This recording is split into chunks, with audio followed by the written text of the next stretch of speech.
Artificial Intelligence.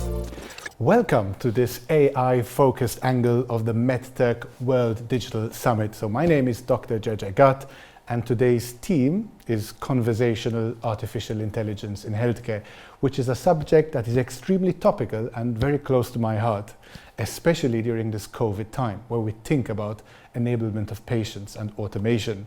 So on this panel, we are going to be specifically focusing on how conversational artificial intelligence is changing the surface of healthcare. And I am very pleased to have such a stellar panel with me.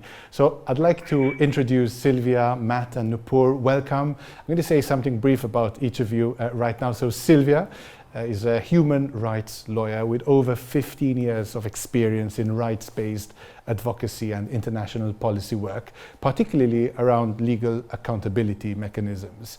Her latest ventures have been in the intersection of AI and healthcare, and specifically leveraging technology for good. And it's so nice to see that level of passion in this field. She is the managing director of the COA Venture Fund, which invests in early stage medtech companies. So we're really fortunate to have Sylvia with us here today, and I'm going to make sure we extract her perspectives on the ethical applications of AI. So Sylvia, let's start with this right now. Why is it timely to have a debate about AI ethics now? Frankly, I would say that, the debate about AI ethics is not just timely, but long overdue, as experts have been warning us for some time now about the ethical implications of AI. This is, of course, amplified by many of the cultural shifts that we're currently seeing to make technology more human-centered, a call for reform for some of the toxic culture in Silicon Valley. And at the end of the day, AI ethics is deeply transformative work. More than ever, we need to start building a stronger framework for accountability. But AI ethics is not just this kind of painting, superficial layer of paint. It is fundamentally deep work that will require much leadership, thoughtfulness, and strategic thinking. Thank you, Sylvia. And from deep work, let me introduce a dear colleague and friend, Matthew Fenech. Welcome, Matt. Matt has worked for 10 years as a clinical academic before moving into technology policy, where he's authored reports and publications on socio-political challenges of applying AI in healthcare. His degree is actually in computational cognitive science, and he avidly develops guidelines and standards on the subject. Matt is going to touch on the work of AI agents in healthcare, and I'd like to get him started right away with this. Matt, are AI agents here to automate tasks away from humans, or are conversational AI agents going to augment the capabilities of the human race? Thanks, Gege. A real pleasure to participate. So I'm afraid I'm going to have to give you a bit of a consultant's answer here, in that it depends really on the use case of the technology you have in mind. And there's certainly a role for AI automating away some tasks, particularly routine, repetitive tasks, which frees up healthcare professionals to spend more time doing what they want to do, which is with their patients. But like other tasks, with other tasks like diagnostic tasks, there's actually good evidence that the best results are achieved when AI augments human decision making. So there's scope for both. I really like the idea, Matt, of freeing up time for humans to focus on what they are best, right? Which is emotional intelligence, cognitive abilities, which are particular to us humans. And we'll unpack that shortly. But let me welcome Nupur Kohli. So Nupur, welcome. Nupur is a healthcare leader. She's a qualified medical doctor and a supervisory board member of UNICEF in the Netherlands. She's a director of a healthcare consulting group there and the author of a book called Chill, which I hope you'll all research now, which contains a very useful guide to surviving stress and improving productivity, very much needed in this period. So Nupur, let's get you started with this. You write about productivity in Chill, and it's one of the main pillars of your book. Is AI a productivity enhancer for doctors, or is it just another fad, another piece of tech which will push away in some time? Thank you, JJ, for such an interesting answer. And I definitely believe yes, because when AI can help in the process of decision making and take the pressure from the medical information overload that the doctors receive, I believe AI can be a productivity enhancer. So I would like to say when AI and doctors can work together as a team, that will be very successful in productivity. I like this idea of combining these different forms of intelligence, right? Artificial intelligence and human intelligence, and the sum of the two parts becomes something very, very, very unique. Okay, let's go back right away, panel, to the first topical point which we started with, right? Which is this concept of conversational AI agents. Let's start off with a definition. Matt, can I throw this at you? Can you unpack what a conversational AI agent is? Of course. So many listening to this would have heard of chatbots. Increasingly, these are relying on more sophisticated technology, more sophisticated types of natural language processing. Recently, there was a big splash made, for example, with the release of GPT-3 by OpenAI. But of course, other technologies could underpin certain chatbots, such as much simpler decision trees. Now, in healthcare, they're increasingly finding roles at all stages of the patient journey. So, for example, chatbots can be used to help with administrative tasks like appointment booking, like appointment rescheduling. And in fact, I believe that's the type of tools that, for example, EBO is involved in making. Other types of chatbots can help users understand their symptoms so as to facilitate the process by which they reach a diagnosis, by which they interact with their healthcare professional. And that's a type of product we build, for example, at Ada. But increasingly also, there's also chatbots that are involved in providing treatment, particularly in the area of mental health. So one that comes to mind is Wobot, which provides, I believe, cognitive behavioral therapy type interventions. So talking therapies, but provided by a chatbot. And what we need to remember with all of these things is, particularly in the last two categories, what we have here are novel healthcare interventions. And any healthcare intervention, by its very nature, is going to carry risk and benefit. And we need to be very mature, particularly as the field is maturing, that we talk about risk and benefit. And we need to be aware when designing these tools, developing them, and when deploying them. I love this idea of open communication, Matt, that you closed with, this idea about talking about the risks and benefits, because sometimes the hype which surrounds AI is actually problematic because it moves us away from the difficult discussions, which are the important discussions. You touched on behavioral therapy interventions. And I think this opens a whole interesting discussion about the application of AI ethics. So I'd love to bring in Sylvia over here to start unpacking the ethical considerations. So Sylvia, although we've seen a lot of interesting work, particularly by the EU Commission, but not only, there presently is no international normative framework on the ethical application of artificial intelligence. So how can we ensure that AI is implemented ethically in this very sensitive area of healthcare? So, I mean, at the end of the day, there can, of course, be no assurance, even with an international framework, but there are some practical considerations that we can take into mind. I do want to acknowledge that the EU has done great work in terms of framing some of the ethical issues, and specific to healthcare, there seems to be a global convergence around four main principles. One is informed consent to use. Secondly, safety and transparency.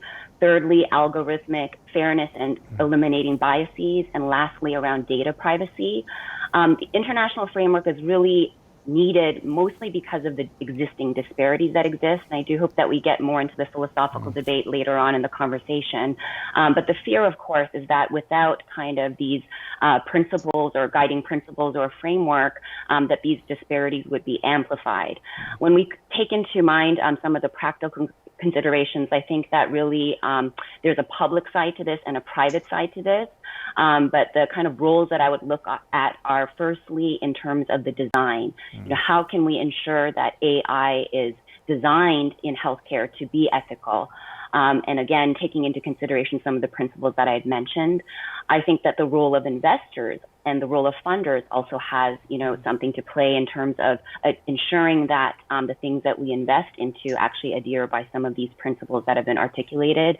And lastly, there's, I think, this concept of building a pipeline of practitioners who have learned about AI ethics in medical education, and just making sure that there's a pipeline of practitioners who take into consideration some of these ethical principles earlier than later on when there are kind of cases of breach or violation. It's lovely that you touch on this idea of AI ethics by design, right? Which are principles you also have in privacy, right? Privacy by design, privacy by default are two principles we see in GDPR regulation.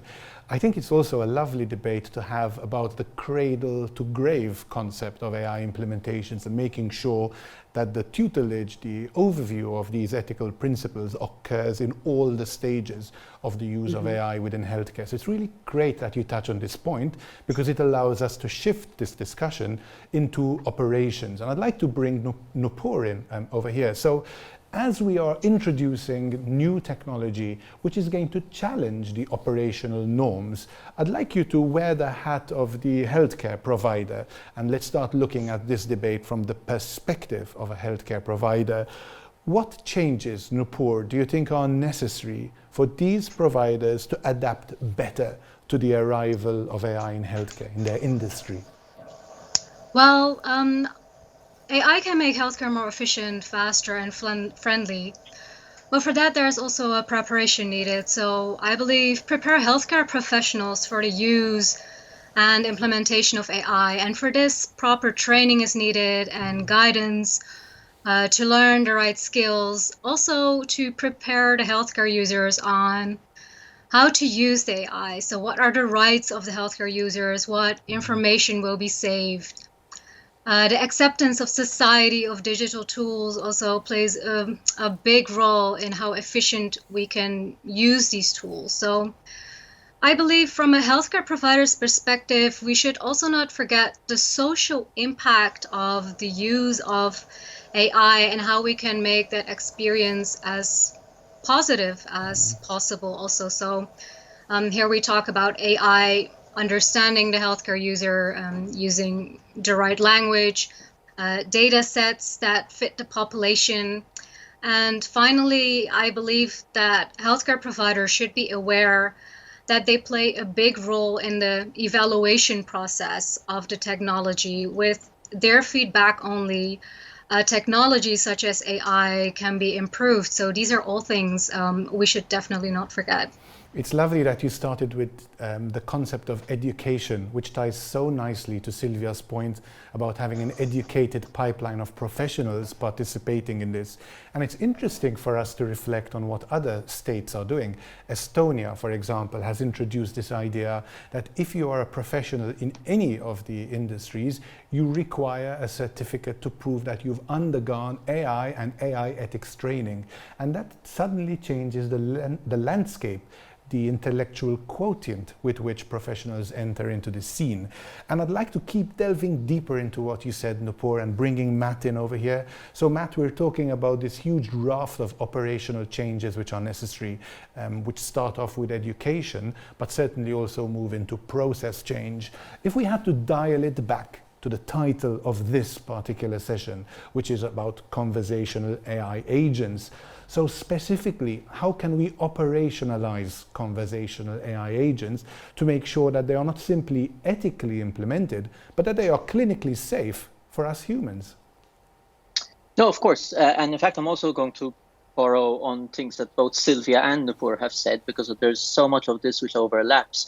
And it's very much, I mean, it's a big question, right? But it's very much about ensuring that we're thinking about safety throughout the software development life cycle. This is, we're talking about ethics by design, privacy by design. We can equally talk about safety by design, right. About having multidisciplinary teams, designers, engineers, technologists, doctors coming together and baking in the concepts of safety, which of course mean different things in different fields. So engineering risks are slightly different from clinical risks, but they need to be thinking at the process of ideation about how they overlap and who's responsible for what, and baking that in from the start and not having it as an afterthought. Mm-hmm. So that's, in design and development. once the product is on the market, then continually and proactively examining and challenging the safety of your product. And there's a lot here in existing regulation, for example, medical device regulation, about the requirements for post-market clinical follow-up and post-market surveillance. And so being really engaged with that process, being responsive to user feedback is one way of really seeing how your product is performing in the real world. And then to also borrow from what Nupur was saying earlier, there's something about user training as well. These are new technologies. We don't really understand exactly how they're going to interact with existing healthcare systems, which, let's face it, aren't designed to be the most efficient things in the world. They've grown organically. There's a lot of the baggage of history in healthcare. So how they interact is going to be something that we're all going to have to learn together. But what we do need to have is developers training users about how to use them. There's a lot about we can understand from the discipline of human-computer interaction. A lot we can learn from other safety critical industries like aviation, for example, about automation bias and alert fatigue. So this is a new field, but we should not forget everything that we've learned in other areas of technology that we can apply to this field. And that's certainly something. Matt, it's great that you touch on safety, and it's great that you touch on some areas which we still don't know enough about, right? Because that brings us to the theme of accountability. And I'd love to bring Sylvia back in. I'd like to reintroduce some legal principles over here. So, Sylvia, how can we leverage accountability mechanisms to ensure that the AI elements that we introduce in healthcare are not only ethically and safely implemented, but that they don't generate unintended consequences, which are often a very unfortunate artifact which occurs in AI implementations? So again, I would say that this has kind of a private side to it and a public side to it. On the private side, I know we've touched a lot about ethical design.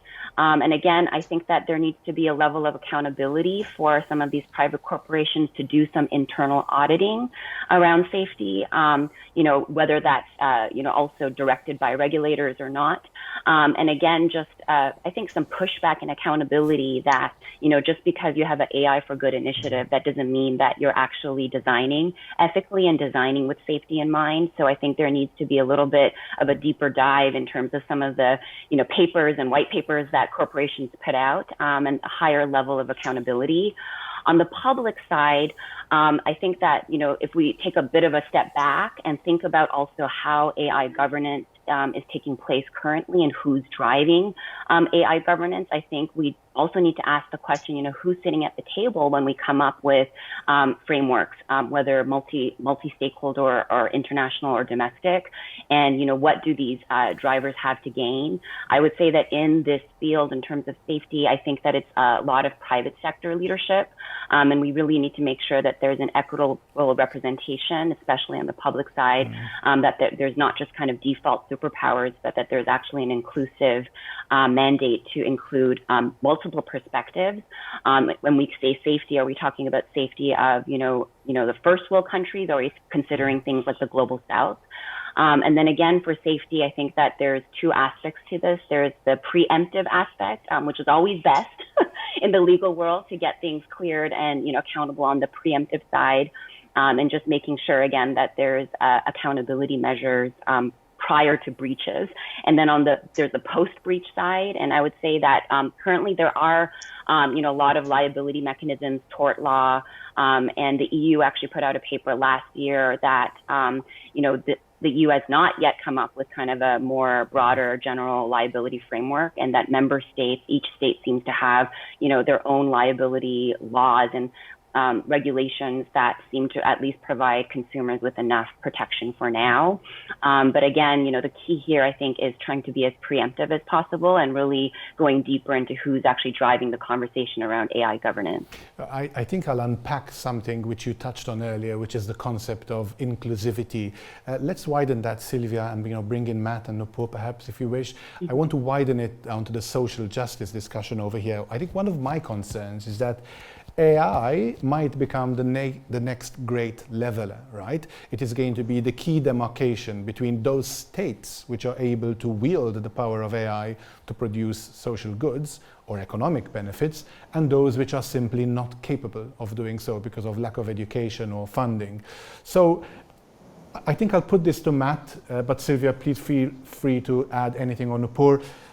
Could AI be increasing inequalities from a social justice perspective, Matt, rather than actually allowing us the right tools which we need to create a more just and equal world? Yeah, I think we certainly need to be aware of these risks. I wouldn't be here if I didn't passionately believe in the opportunities that I can bring. But in order to be a good friend to the field, we also need to be critical of it and understand where these risks are. And developers and technologists, when thinking about healthcare, they need to be aware both of the long-standing issues of health inequalities. So, the concept of this inverse care law has existed for a long time. Those who need the greatest care are usually those who receive least care, and those who need the greatest care are usually in the lowest socioeconomic groups. There was something recently about the coronavirus app in the United Kingdom, which could only work in iPhone models 6 or above, or above 6. And many people said, well, why don't you have a higher iPhone model? Well, some people simply cannot afford that. And that's in an advanced economy like the United Kingdom, let alone in the global south, as Sylvia was just saying. So there's long-standing issues of health inequality, but also thinking about the new inequalities that these technologies could create. What if you can't access the technology? What is, because you can't access the technology, you can't contribute your data to train the technology in order to be able to get the benefits, and then you're digitally excluded on multiple levels. So, this is a real difficult issue to think about. And rather than just thinking about problems, there isn't sort of one solution here, but certainly we can think about really good stakeholder analysis here. Who are we developing these products for? What is the problem we're trying to solve? How do these people want this problem to be solved? Have we even asked them what they think the role of this technology is? And that's why any design, any development, any ideation needs to start by really understanding who the product is for and what problem it's trying to solve, and asking these people. Perfect, Matt. Sylvia, chime in here. Let me bring you in. How can we address the needs of those people who are digitally excluded? Thank you, Matthew. I couldn't nod more vigorously. Just everything you were saying, I absolutely agree. I think that when we think about disparities, we have to really consider kind of the colonial history of our world, and just the existing legal frameworks that have already excluded certain populations. And when I think about kind of access to both healthcare and to digital technologies, if you think about our global population currently, 50% don't even have access. It might even be more than 50%. And so, I have been involved in some advocacy efforts around the other 50 and how we bring in the other 50. How do we bring in perspectives that we're not used to seeing sitting at the table, contributing, like you said, really having a critical analysis of the stakeholder participation. Is it the usual players? Is it just perpetuating some of the disparities that have always existed back from colonialism all the way till now? Or are we really trying to bring in a perspective of equity that really addresses systemic disparities and, historical disparities as well? So, I know we could probably have a panel just on this topic alone, but, I think that there's some serious considerations. And I think with the potential that these technologies have, this is an excellent opportunity to actually consider how we can level the playing field and how we can bring in more equity considerations. And like I had mentioned earlier, some of that deep, transformational, thoughtful work instead of just perpetuating the same power disparities that exist currently. Thank you, Sylvia. I'd love to hear far more about this NGO, the other 50. And if we had time, that would certainly be something I'd pick on. But let me try and squeeze in the very last question before we close off to Nupur. I asked Nupur at the beginning of this session to wear the hat of the healthcare provider and to see that, all our discussion through that lens. Let me ask this to Nupur and maybe also bring some pragmatic value to the people who are following us today. So Nupur, having heard this entire discussion, where should the healthcare provider implement AI first to get the correct level of benefits and safety and ethics and an application? I believe we are closing with such an important question. And to start, Matt has already said that, first of all, AI builders, governments, and healthcare providers, they need to work very well together. And also to chime in a little bit on what we talked earlier, I believe it's also so important on how AI is explained to people and where it is available and what healthcare providers are using it. And then when we know who is responsible for the decisions made, we can also look at where to use it best. And we also need to make clear, I believe, how AI can actually add value to well-being. So not only to health only, but well-being as a whole, and decrease the workload of healthcare professionals. And I will give an example of, especially in COVID-19 times, how big the pressure is on healthcare professionals. So a survey carried out in the Netherlands with 1,600 responding doctors shows that 13% of the doctors feel at least once a week mentally very tired to daily very tired. So the need to relieve this pressure is so important. So at the point where this decision making is, AI will help the most, and better decision making leads to better healthcare. So where is that needed? And I personally believe that we should look at the whole healthcare spectrum.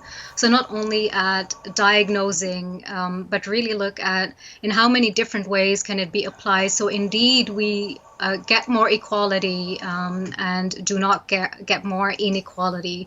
So that's the scope for developing solutions. And another important thing that I would like to point out and that we're missing here is us also working together with the science community, who are carrying out several different types of research that will also help us to evaluate what AI is doing, because only with evidence-based medicine we will be able to convince the outside world as well how much this is needed. And I wanted to give another example of the Netherlands. It's called Vectis, which is a healthcare system analysis.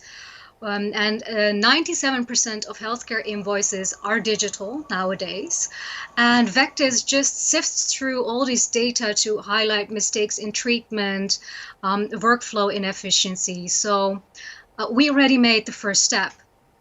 But to close this, we really need to build trust in AI in healthcare, and I think we should do that together. Brilliant, Nupur. Thank you for bringing back the spotlight on two such important concepts, well-being and trust, right? And societal trust is so critical to the adoption of AI. So thank you, Sylvia, Matt, and Nupur, for your excellent insights. I really enjoyed this, and I look forward for doing this all over again next year with you guys. AI has the potential to transform how healthcare is delivered. And I believe that AI can not only provide better care, but can do so to more people, which is such an important societal goal.